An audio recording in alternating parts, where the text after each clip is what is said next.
Hello hi friends, సొరకాయ రొయ్యల కూర ఎట్లా చేయాలో చూద్దాం. సొరకాయ ముక్కలుగా కడిగేసుకొని అందులో టమాటాలు, ఉల్లిగడ్డ అండ్ పొటాటో ఇవన్నీ కలిపి పెట్టుకోవాలి. కొత్తిమీర, మెంతికూర, ఉల్లాకు, ఎల్లాకు ఇవన్నీ కలిపి ఉప్పు, పసుపు, కారం పొడి,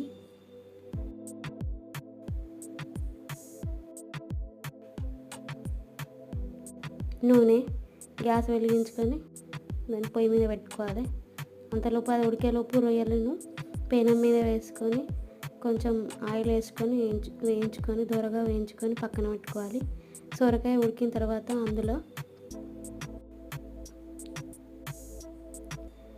ధనియా పొడి, గరం మసాలా, కసూరి మెంతి వేయించి పెట్టుకున్న రొయ్యలను అందులో వేసుకుంటే రొయ్యల కూర రెడీ. లాస్ట్లో కొత్తిమీర వేసుకుంటే సరిపోద్ది.